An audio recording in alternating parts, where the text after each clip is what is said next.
If you want to learn how you can live better with PMDD, this podcast was created for you. This is Mindfulness for PMDD with Diane. I'm Diane, and I'm a registered dietitian and lactation consultant. I'm also a mom, a PMDD warrior, and a trauma-informed mindfulness teacher. And this is where I discuss topics related to PMDD through the lens of mindfulness and meditation, and where I share all about how mindfulness has gotten me to a place of greater peace and acceptance with my PMDD. I also chat with people who have helped and inspired me along the way, so they can share their wisdom with you too. So let's get started.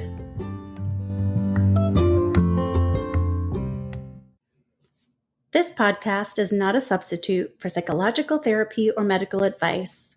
Please take care when listening to this podcast, as some may find certain words or subjects triggering or difficult to hear. Take only what serves you and leave the rest behind. Hey everyone. Oh my gosh, it has been a crazy few weeks. First of all, a few weeks ago was diagnosed with seizures, which was quite a surprise, and yet on another level, it was not a surprise at all, because I have been having these episodes my entire 42, very nearly 43 years. I just always took them for granted. No one in my life really ever noticed them, let alone express concern. I don't think anyone ever noticed this was happening to me. And so I kind of just thought that I was always a very dizzy, sensitive, fainty kind of a person. And thankfully, recently, there was a nurse at a doctor's appointment that I went to who asked me some question when she was taking my medical history that maybe I have never been asked before, or maybe was asked in a different way, or maybe it was just her energy that led me to share. But something in that moment of giving her my history led me to mention these episodes I've always had as long as I can remember. And when I saw the doctor, he mentioned that it sounded like I was having, what did he call it? There's a name for it that used to be in use and is no longer used. Basically, it's like partial seizures or absence seizures. And so I ended up, seeing a neurologist, getting an EEG, and it was confirmed that it was seizures. So that was wild. And I've been on anti-seizure medication now. And then also in the last couple weeks, my son ended up with strep. So he was home with me for a few days, home from school. And then I was feeling a little bit unwell myself. And my son also recently had a couple of strange episodes. And so also we've recently been, just in the last couple of weeks, going through evaluations for him, trying to suss out whether it's fainting or seizures. And then on top of all that, as I thought we were finally coming out of all that craziness, the last few days, handful of days, I've been having some pretty intense symptoms. But the weird thing is, these started on day 4. I'm always feeling really good by day 4. Day 4, I look forward to day 4. Day 4, I'm feeling like myself again. But on day 4, I had really crazy mood swings. I was feeling irritable and angry, and then just really, I don't know if it was like depressed or just really frustrated, hopeless, so bad. And then yesterday there was also like some dizziness recently. And then yesterday I had a headache that got so bad and nothing was helping all day. So No amount of like Advil and water and rest and everything, eating something, nothing was helping. And by nighttime, it felt like I was on the precipice of a migraine. Like, I have a history of migraines, and when I get a migraine, I start to feel really dizzy, nauseous. I start to feel like I can't see very clearly. My vision starts to fade, and I start to feel kind of like I have like a racing heart. I start to feel panicky. And all of that was like starting to set in. And so I just called it a day by 8:30 p.m., climbed into bed. I was like, I have to make this go away. Because sometimes the only way I can make my migraines go away is just by sleeping it off. Well, the entire night I was being woken up by head pain and woke up again this morning with terrible head pain. Got my son off to school. I had some volunteering I was doing in his library at school this morning. So got all my morning tasks done. And by before lunchtime, I was feeling so incredibly dizzy and nauseous and had so much horrible pressure in my head. And I just had this feeling like I didn't even know if I could make it back home. That's how badly I was feeling.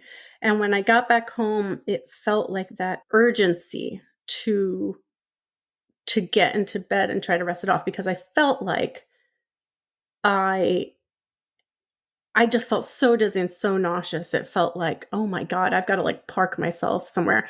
But again, I took some Advil and drank more water and ate a little something, because any of those things might help, or just the combination of them. And got into bed, and only now, 2 p.m. on day 7, am I starting to feel okay. And so it occurred to me only just today, when I was feeling at the worst of all these weird symptoms since day 4, only just today that it did it occur to me that maybe these are side effects of my anti-seizure meds. My neurologist did say that in her experience with her patients, they really don't report many side effects at all, maybe just a little bit of dizziness, if anything. But some half-assed internet research told me that it might be possible that I might be experiencing side effects of my drugs. So I will mention that to my neuro, but all of which is to say that it's been a crazy few weeks. And also, it always boggles my mind when I'm coming out of the luteal phase. I'm expecting to feel better, and then I don't. And I'm always trying to suss out exactly what's going on. And it's like, of course, there are other things in life that can make you feel poorly, either psychologically or physically or cognitively. But because of PMDD, and because the luteal phase always comes back around, right? And because that's usually the source of my not feeling well, it's always like this shock to me when I'm feeling unwell and it's not the luteal phase. So anyhow, that's where I'm at today. Day 7, finally feeling good after a crazy few weeks. And yeah, let's get into it, because today I want to talk about the missing piece in your self-management puzzle. But first, one more thing before I get to that, because I am super excited because my program, Live Better with Mindfulness for PMDD, is scheduled to launch early in the new year. And I'm going to be sharing a little bit about that at the end of this episode. Also, this episode comes with a meditation that will be live next week. So normally I post a new episode every 2 weeks, but because I want you to be able to apply today's learnings sooner rather than later, I'm posting the meditation for you next week. So you can look out for that. All right, here we go. So you've probably heard the saying that you've survived 100% of your worst days, right? And while that's true, it doesn't always feel super helpful, at least not to me. I think the point is that bad things happen, and even though they suck, so far you've always found yourself on the other side. I just think that for me, and anyone with PMDD can probably relate, I know that the challenges of PMDD will keep happening from month to month, likely with varying levels of intensity, but potentially for 2 whole weeks at a time. And while I may end up on the other side, feeling like myself again in the follicular phase, there is still perhaps some destruction that may have come with past luteal phases and that may come as a result of future luteal phases. But the other day, I heard a reminder that affirmed for me the reason I practice mindfulness. And that is that while challenging times will keep coming, our goal is to better manage those moments. And that's what mindfulness is about. It isn't about never again having a big feeling or a negative thought. Rather, it's about responding a little bit differently to these thoughts and feelings. Specifically, it's about responding in a kind, open-hearted, curious, and judgment-free sort of way. So, to put it another way, in the words of Shamash Aladina, the aim of mindfulness is not to feel better, but to get better at feeling. And if we do feel better as a result of mindfulness, it's a really nice, really welcome added bonus.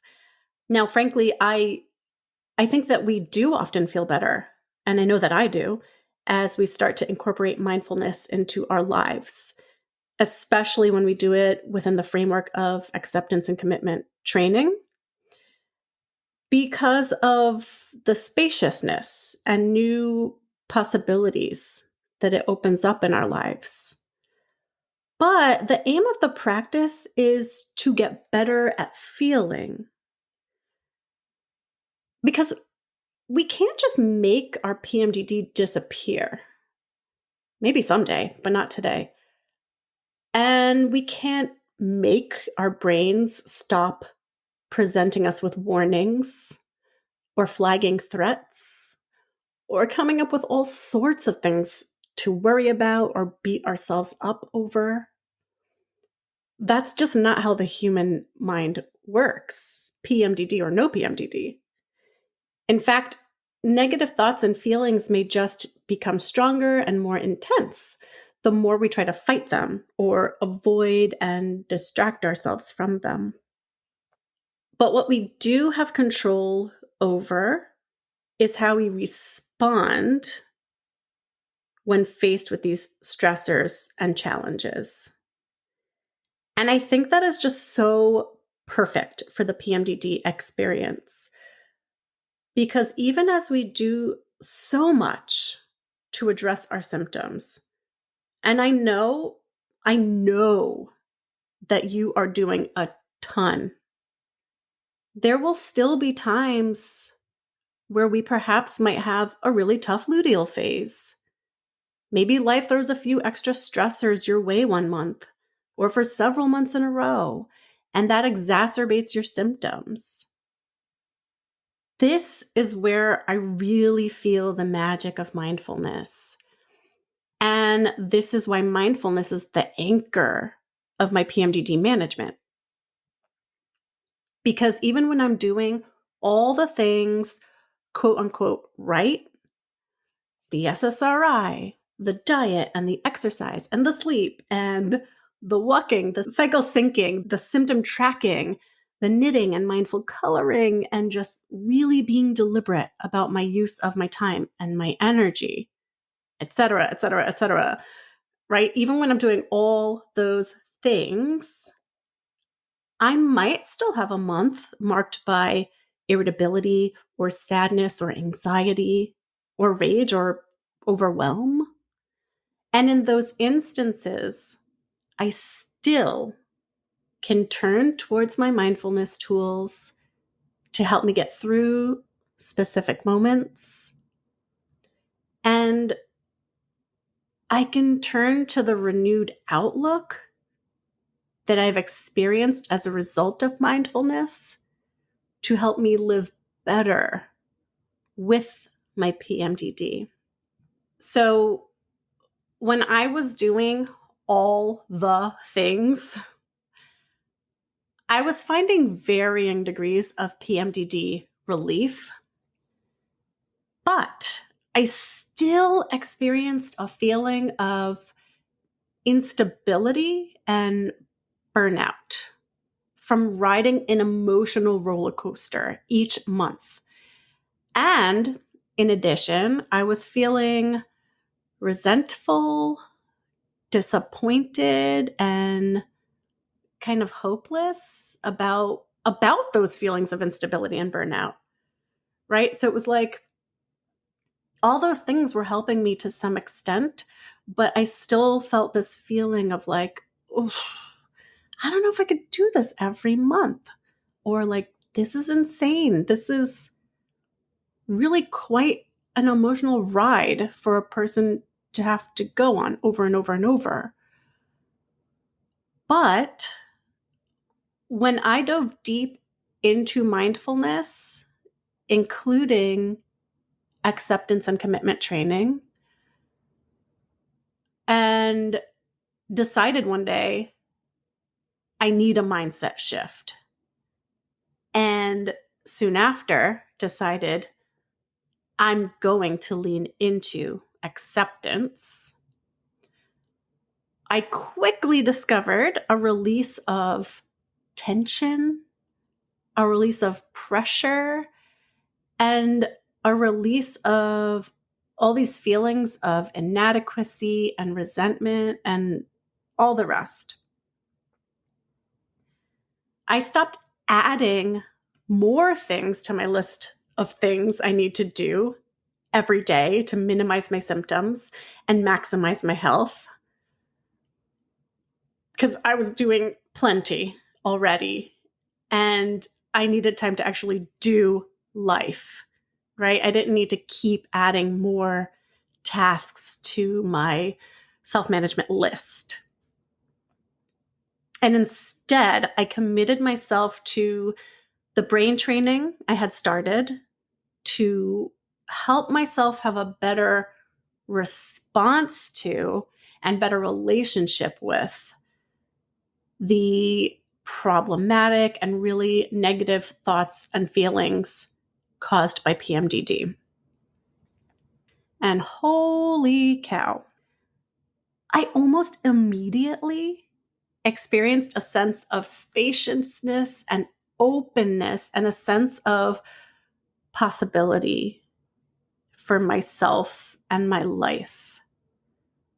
Where previously I didn't see the light at the end of the tunnel and I didn't see the possibility there for me. I felt like I could breathe again. I felt like I could enjoy life again. And I began to feel like myself again. I think because I freed up so much time and energy that I had been spending trying to fight my feelings and my symptoms. And I could now put that energy into working with my PMDD experience. So it was a time of realization of maybe it's not that there's another thing for me to do and another thing for me to do. And when I finally find that right thing to do is when I'm going to feel better. Maybe it's not another thing to do. Maybe it's a different way to think. Maybe it's a mindset shift that I need. And it was also a time of this feeling of like, oh gosh, I've been fighting this thing, haven't I? I've been fighting PMDD. And that's why I'm so exhausted with it and so burned out and feel so helpless. And maybe what I need to do is figure out how to work with PMDD alongside it. Look, it's not that I don't still take my meds or talk to my therapist or take care of my diet and exercise and sleep, because I do. I do all those things. But mindfulness and ACT have filled in the gap left behind by those things. Mindfulness and ACT were the missing puzzle piece I was looking for all along. So yeah, the luteal phase will keep coming along and challenging moments will keep coming along, PMDD or not, because we're human and that's life. But what if we looked at each of those moments as a chance for us to practice being kinder and gentler to ourselves? For a start, might we possibly find some easing of symptoms over time? Might we manage big feelings or negative thoughts with just a bit more ease the next time?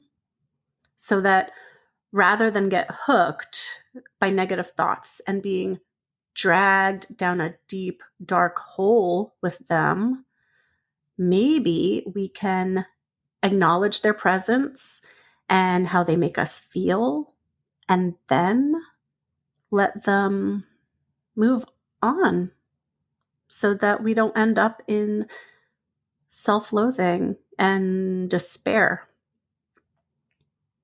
And no, we're not perfect. So we're not always going to get through each and every moment with kindness. It is real to feel, as my mindfulness instructor, Nikki, used to say. It's real to feel. And I'm going to be real with you, okay?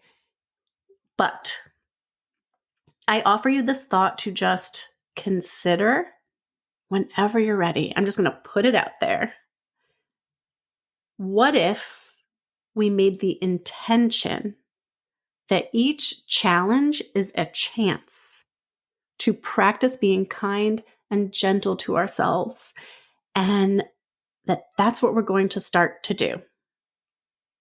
And then what if we held that intention in our hearts so that maybe not every time, but sometimes, and hopefully more and more often over time, that intention may resurface and present itself to us in a difficult moment.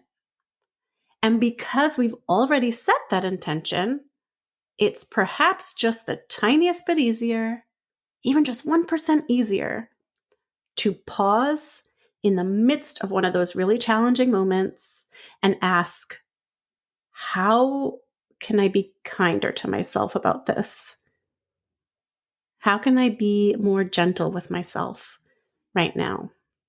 So next week, I will answer that question with a little intention setting exercise that we can do to sort of kick off this idea of training our brains to start responding to difficult thoughts and feelings in a different way, a way that isn't an impulsive and unkind reaction to our experiences. For now, though, I'm super excited to share that the link to join the waitlist for my program, Live Better with Mindfulness for PMDD, is live on my Instagram. So that's on Instagram at Mindfulness for PMDD. And you're just registering your interest, commitment free.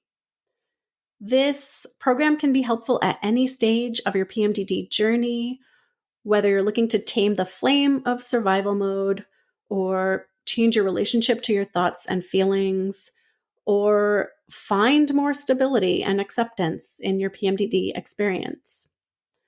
So hop over to the link tree on my Instagram at Mindfulness for PMDD.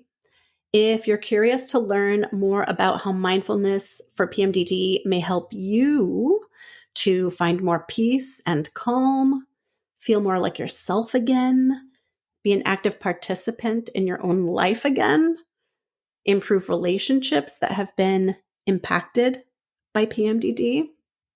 I built this program specifically for PMDD so that sessions and mindfulness exercises are kept short to fit better with the decreased capacity of someone in the luteal phase. Shorter time does not diminish the benefit of mindfulness. And in fact, small habits may be easier to stick with over time. So there can be great value in short mindfulness exercises.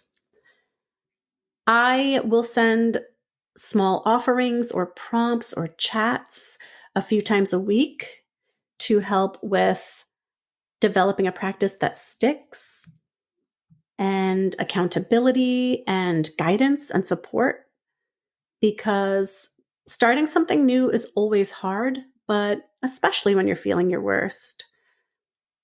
And I made sure that this program is really practical and applicable so that you can do these mindfulness exercises even when it feels like too much to sit still with your eyes closed and focused on your breathing. And even when you're feeling emotionally maxed out or just pressed for time, or just like cognitively, you don't feel like you can handle a long and highly focused mindfulness exercise.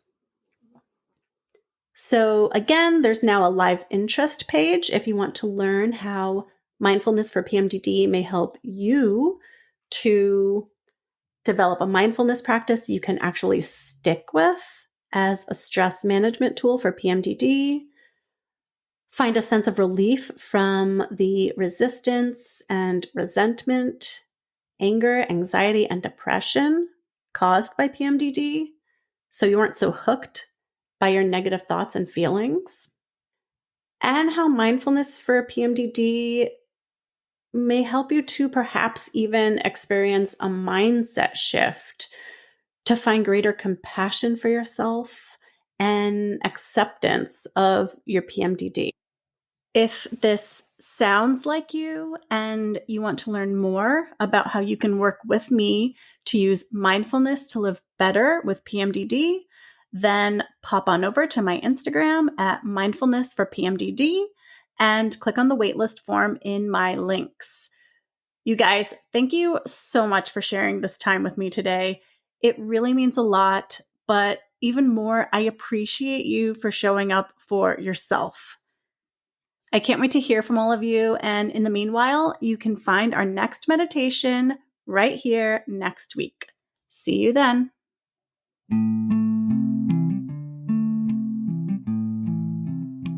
Thank you so much for listening. If you liked the show, please subscribe wherever you get your podcasts. For links to everything mentioned in this episode, you can check out the show notes. And you can find me, Diane de Jesus, on Instagram at Mindfulness for PMDD. Now, I invite you to pause, take a breath, and look around.